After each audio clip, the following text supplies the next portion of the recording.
Hey there, I'm Napster. Welcome to my channel. In this video, I'm going to be going in depth on lore cards in the board game Arcs. Note that this is not a how to play video, but rather a discussion on special cards in the game. If you haven't yet learned how to play, check out the video on my channel. Without further ado, let's dive in. Today we're going to be talking about cards 9 through 12. And the first one is lore card 9, Cloud Cities. Now, Cloud Cities is a very lovely card. The art is fantastic. The theme behind it is really cool. It says that you may build cities on planets outside the building slots, max one per planet. This costs one resource of the planet type. So what does that mean? It means that on a single building slot planet, you can have one building in the building slot, and then you can also pay a resource of the planet type. So if it's a material planet, you can pay one material to um, build a city, just floating around there. And it's a really cool idea, but it can be hard to use at times. You rarely will need more than one city per planet type. There are times where it's helpful to have, like if you're fighting for an ambition, that extra city can just give you a nice boost, help you tax with a 2 pips on an administration card or something. But a lot of times, just for general use, you're not going to need too many resources of each type. Or if you do, you can just build them across different planets. But there are situations where that's going to be hard to do, and this card can come in super useful. The most important thing to remember when using this card is that it is an investment because it can be kind of costly to pay that one resource sometimes, especially if you have, for example, just taken control of a planet and now you're ready to set up your base of operations. You may not have that resource ready yet, and you need the city to actually start taxing.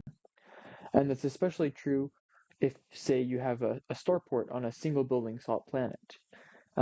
You may find it quite difficult to get that resource to make the investment, but it can pay off in the long term. The thing about this that is quite nice, though, is that it does make planets with building slots, with one building slot, much more appealing. Because normally in the game, you always rush for the double building slot planets, because you can build a city, a starport, you can tax it, and then you can also defend it and catapult move from it. So it provides all the functionality that you could possibly need in a single planet. And then the single building slots are left as a trade-off between do you want the military capabilities and being able to defend it, also being able to use it to send off ships to make those key battles or raids that you're going to need to do later in the game, or do I want to put a city there to open up more resource slots for myself and um, just get the resources I need through taxing. And this makes it so that you can kind of do both. You can build a starport, and then you can also build a cloud city. It's important to know that you don't always have to do the cloud city after the building slots are filled. Sometimes, say, you might want to build a cloud city just there first, because you need a city at that moment, and you are going to need a starport later, but you don't need to build the starport yet. And you can just build that city, um, get that value now for if you plan to do a big taxing round or something. This card is also, it's important to note that it's fantastic in the campaign. It's a really solid card um, because a large part of the game in the campaign is finding those building slots to use, especially if you have a lot of Song of Freedom triggers or a founder in the game. There are going to be plenty of free cities just clogging up the map. And the ability to build your cloud cities th- not on the building slots of planets, let you put those key buildings down, especially early game, um, when you really need to be building cities. Because a lot of times it can kind of stagnate. You get one city, maybe two out if you're lucky, but it's hard to expand with all the blight. And this is a good remedy for that. You can just pay one resource and boom, you have an extra resource slot opened up for a good while, an extra place to tax for a long time, and it can be very, very nice. In terms of leaders, it's good and bad for. It's bad, obviously, for the anarchist. Anarchists cannot tax loyal cities, so building this is just a straight up negative. You still can't tax it.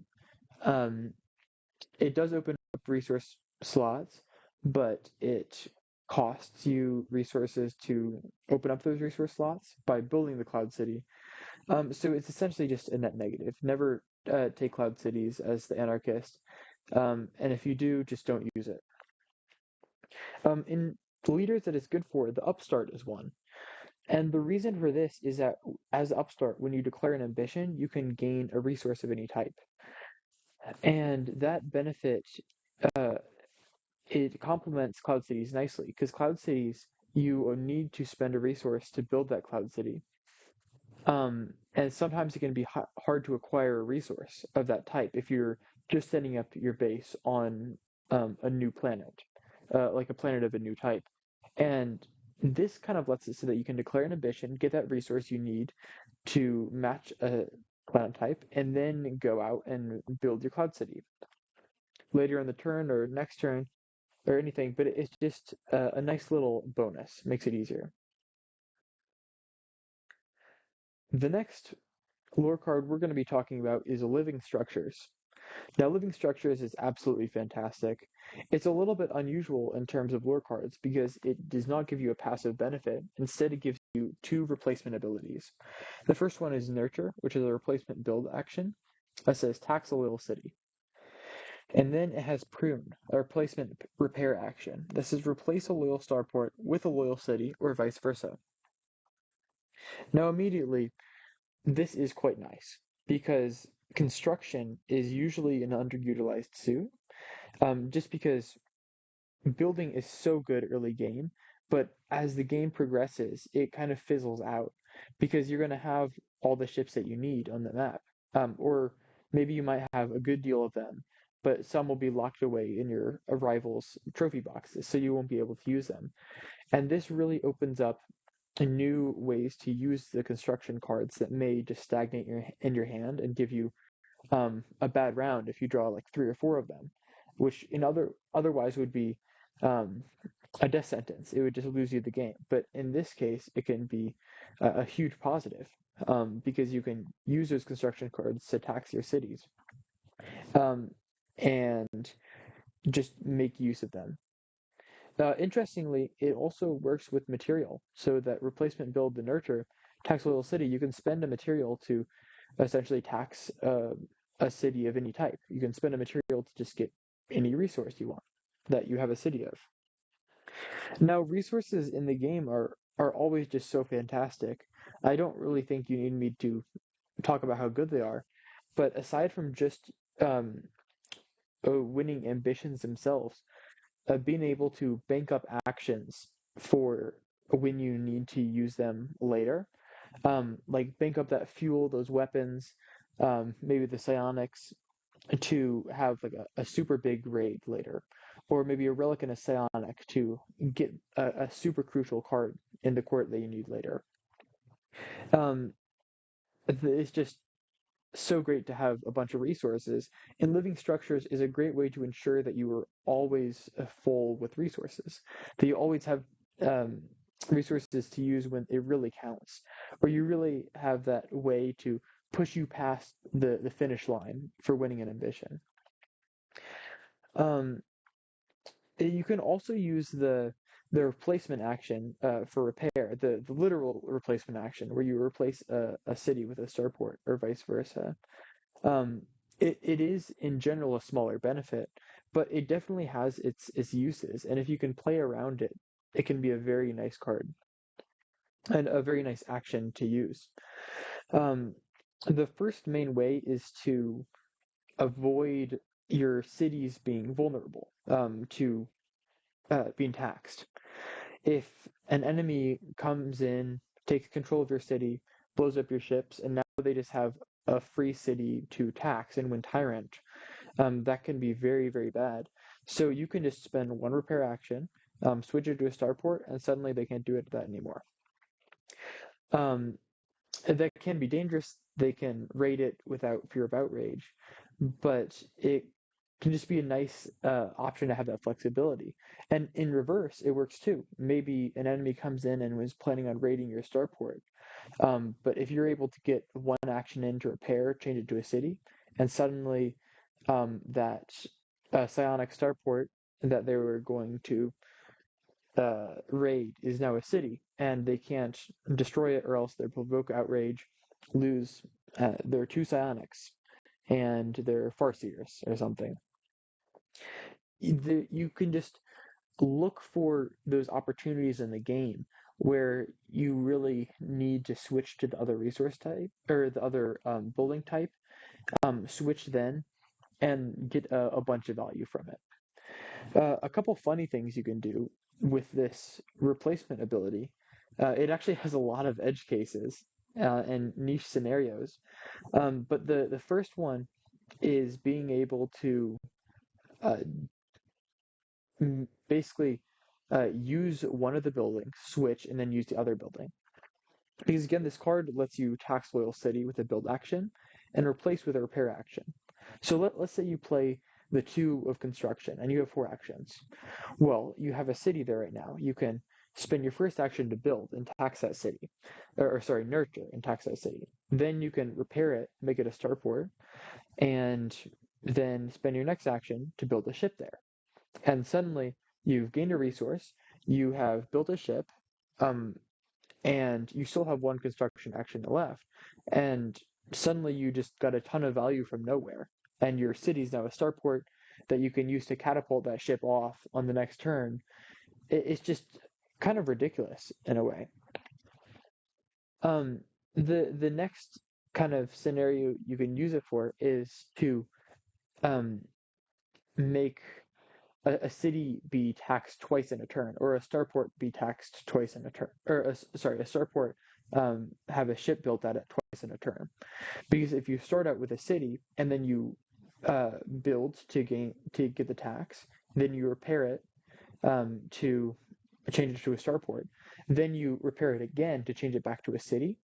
Well, that is a new city because the first one was replaced with a starport, and then you replace a new city with the other starport. So you could um, circumvent the restriction that you can only tax a city once per turn by kind of spending 2 actions to repair it. And that's not always going to come in handy, but it's super nice to have that ability to just, I don't know, just reuse your buildings that you wouldn't otherwise be able to be able to get around the rules and just get a ton of value from places you would otherwise wouldn't be able to. And obviously the same works with ships. Starport, replace, and then you'll have the starport again, build another ship. It also combos quite nicely with a bunch of other lore cards. If you're playing double lore or campaign and maybe you see these 2 cards show up. But in let's say you have cloud cities and living structures, cloud cities we just talked about. You can get around other restrictions this way too. Maybe you have a city, like a cloud city built on a planet, and then you spend an action to repair it. Well, suddenly you have a starport built outside the building slot.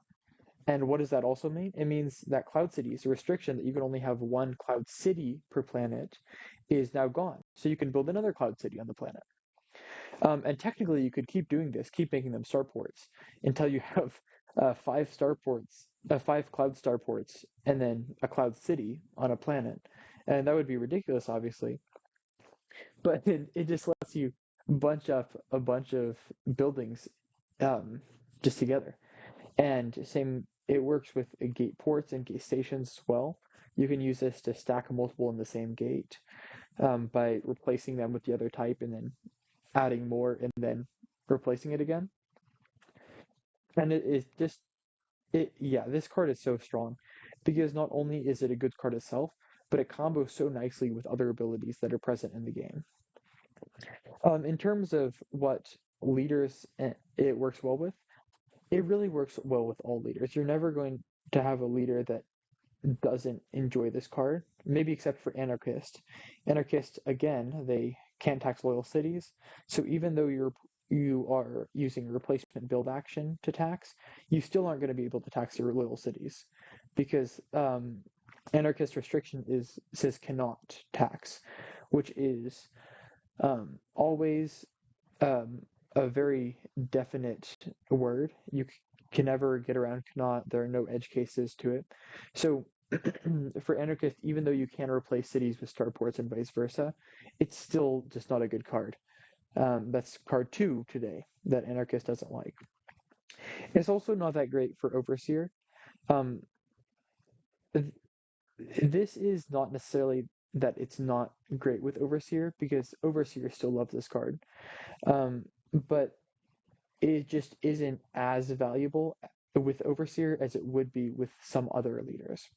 And the reason for that is their primary ability says basically lets them double tax or double build a ship by damaging their starport or city. And that's basically what Living Structures does. It lets you by like either tax a city, replace, tax again, or build a ship, replace, build again. And it makes it so that you don't really need the Overseer ability as much.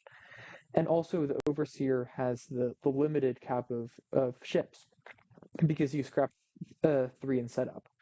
So these chances to pump out a bunch of ships, they're going to be super nice, but a little redundant by the time you get to like the later early game or the mid game, because you're probably going to have all your ships on the map or tied up in trophy boxes anyways. And obviously Overseer still loves this. It's a fantastic card for them. It's just not as good as, say, the Agitator, Fuel Drinker, or Mystic. Now, these 3 leaders love this card because their abilities that let them gain an extra resource when they copy or pivot to tax applies with Living Structures. And normally their abilities are balanced because you can only copy or pivot an administration card. And so that's only about a quarter of the time they're going to be able to use their ability, and less if you consider that they're going to surpass a lot of times. But this gives them a whole nother suit to do this with, because now they can tax with replacement build actions. So construction and administration cards, they can use your ability on both. So essentially, even if you get a hand full of administration and construction cards, now that would normally be pretty bad. But they can kind of make use of all those cards super effectively by using their extra abilities on it.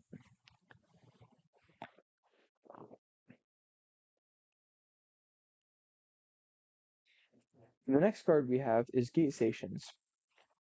Now, Gate Stations, just like Living Structures, absolutely fantastic card.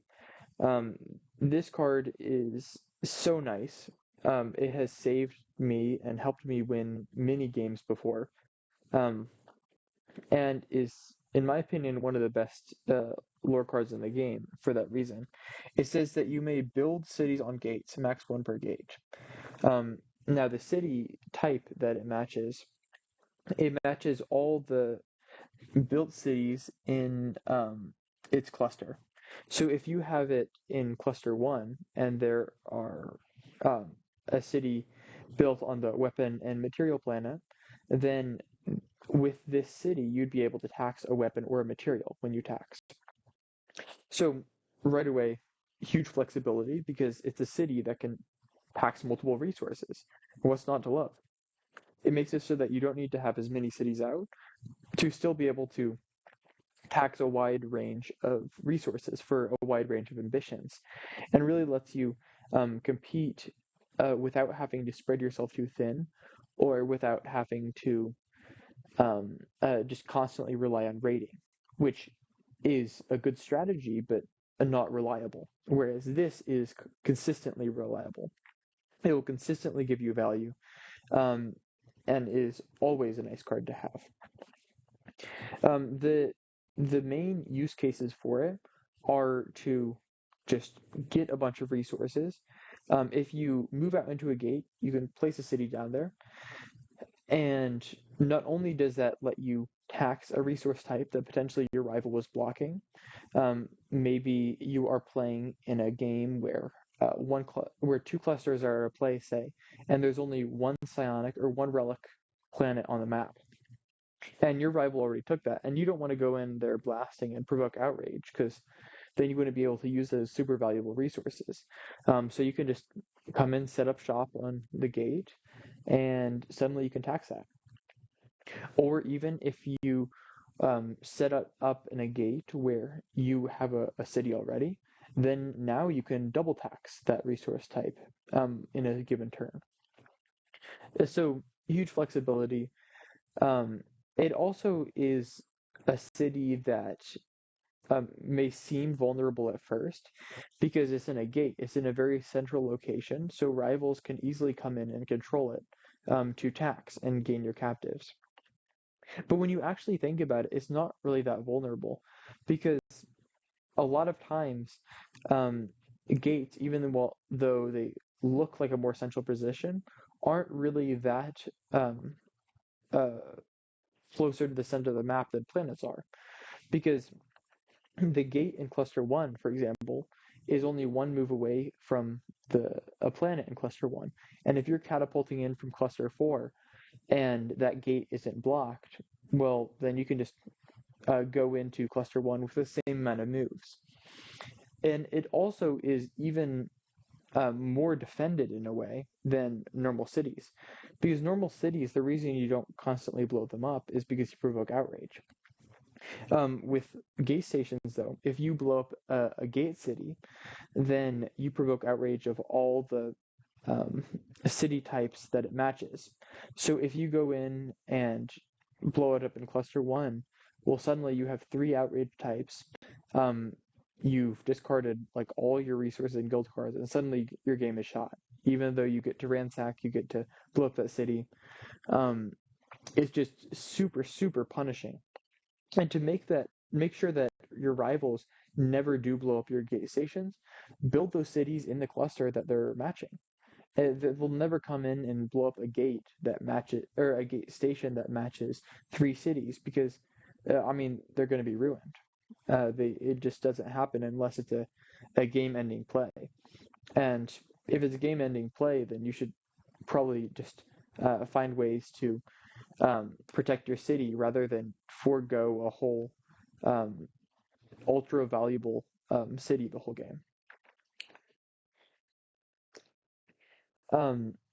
In terms of leaders, it's good for the shaper.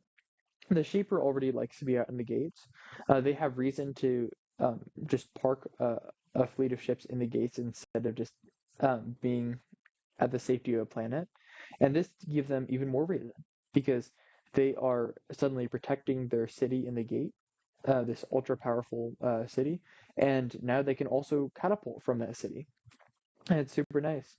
In terms of leaders, it's bad for the anarchist. All right, third lore for today that the anarchist does not like. Just wait and see if the last one is good for them. But yeah, it's just not a good card because you can't tax loyal cities. So if you build a city and a gate, I mean, all it does is pose a risk to yourself by making it in a central location that's easy to tax and get captives from, which giving your rivals a chance to get captives is not something you want to be doing as an anarchist because you're supposed to be the tyrant guy, the one that no one can outrace. However, the anarchist it's a little weird.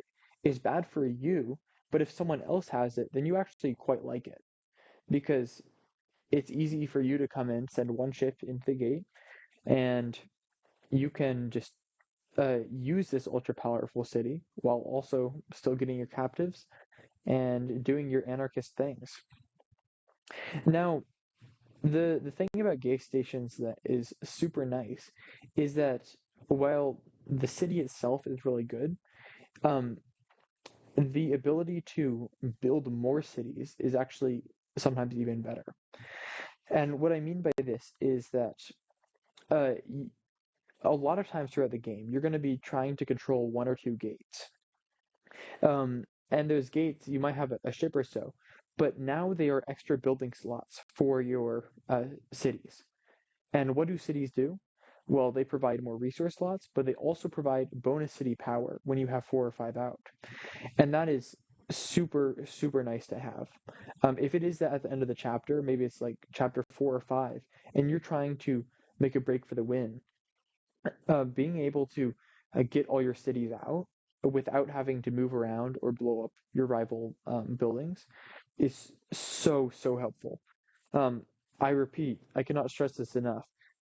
Use those extra building slots in the gates to put out your cities and get that bonus city power. Now, bonus city power is underutilized in the game because it's hard to get 5 cities out and keep them out. But this doesn't require you to keep them out for very long because you can just suddenly make a break for it at the end of the chapter and you have a bunch of cities out on the map. It's to get that 5 or 10 extra power that you need to beat the game or make a massive come from behind. And I've won several games like this. You definitely should be using this strategy if you have gas stations. Try to go for quantity of ambitions over getting a lot of power from one single mission. And this will really let you win games in a way your rivals aren't expecting. Um, Get that final burst that you go from like 5 power to crossing the finish line in one chapter, and your rivals are like, what just happened? You can make those plays with this card, and that is why I love it so much. The final card we have today is Railgun Erase. Now, Railgun Erase, unlike the past 2 cards, is just it's decent. It's not fantastic or terrible. It's just a solid, very straightforward card. Um, it's just okay, but it's is not worse than okay. And there isn't a whole lot to say in terms of strategy. It just says that if you are the defender in battle, before the roll, if you have at least one fresh loyal ship, then the attacker takes 1 hit immediately. Now, that may seem like just okay, it's just another flame on a die, but it can be quite nice in scenarios. Um, I guess the main strategy thing to say is just make sure you have one fresh loyal ship for each battle so that you can use this ability. But in general, it's not like a crazy high strategy card to use. Some nice things it does though is it has a good like trump power over other lore cards. For example, Signal Breaker and Seeker Torpedoes both rely on the attacker having fresh ships. So Signal Breaker, if you have all your ships fresh, then you could ignore an intercept. And Seeker Torpedoes lets you reroll assault dice for each fresh loyal ship. And this makes the attacker take damage before the dice are rolled. And it lets you kind of negate those powers a little bit, while also just dealing extra damage. The other thing it does is it gets around skirmish dice. So normally skirmish dice are super annoying to be battled with because you are just taking damage, your attacker's taking no risk, and if they play the 2 of aggression, say, and drop 2 psionics on it, they just have infinite battles, essentially, to roll a bunch of skirmish dice and soften up all your ships. And this will make it so that they're taking damage every time they do that. So they might as well just go in with assault dice. And if they're going in with assault dice, then they're also posing more risk to themselves by intercepts. So it can be a nice like deterrent from attacking you unless they're making big plays.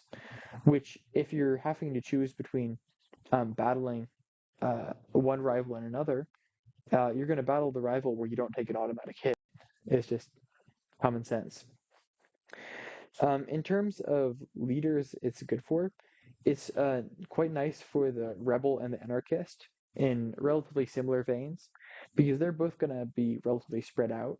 They might have one ship in a place, or just a very small fleet, because anarchist likes to go tax rival cities, and the rebel can only move 2 ships at a time. So if there are battles where your opponent is only battling either one or two ships, and then this card really gets to shine because in battles where you may only be attacked by a small fleet, that one extra hit is a lot more meaningful than it is against a larger fleet. Um, so this it basically accentuates your ability to spread thin and be comfortable with that. It's also quite nice for the quartermaster. The quartermaster gets repaired after every battle, including battles as a defender. So if your rivals are trying to soften you up with skirmish dice before going in for a bigger assault or raid, then this just can be really annoying because they attack you, they take one damage from railgun arrays, and they're trying to damage all your ships so that their intercept isn't as bad. But then you can just heal it afterwards, making that railgun arrays super nice. And it also like keeps your ships obviously fresh so that you can actually proc this ability. All right, that is all for the lore cards we have today. Moving on to the tier list section, I have put living structures in the top of S tier. I'm not sure that comes as a surprise, but it's just so nice. It gives you a ton of flexibility in the game, um, makes a debatably the worst suit in the game, just give you so many options, and really just has such consistent and good value throughout the game. It's just really nice. Key stations I've also put in S tier, but closer to the bottom. It gives you these super cities that um, are completely unkillable in the right scenarios and lets you make crazy bursts for the win at the end of the game, which will really um, be a game-defining play, and this card is responsible for it. Moving on to Railgun Arrays and Cloud Cities, they are both more just solid.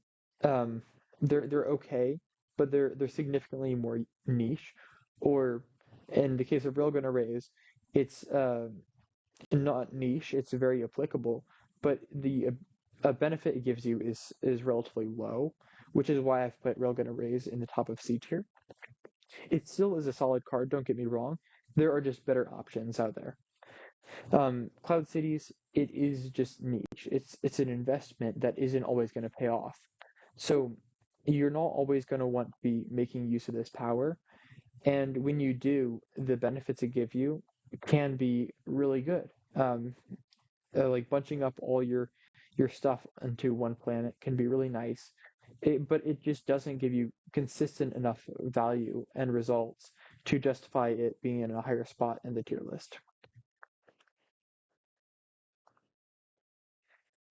I hope you have a better grasp of these 4 lore cards and understand how to use them slightly more effectively in your games. That is all for today. If you liked what you saw, stay tuned for future videos where I will continue going down the list discussing these lore cards. Anyways, thank you for watching and have a good day.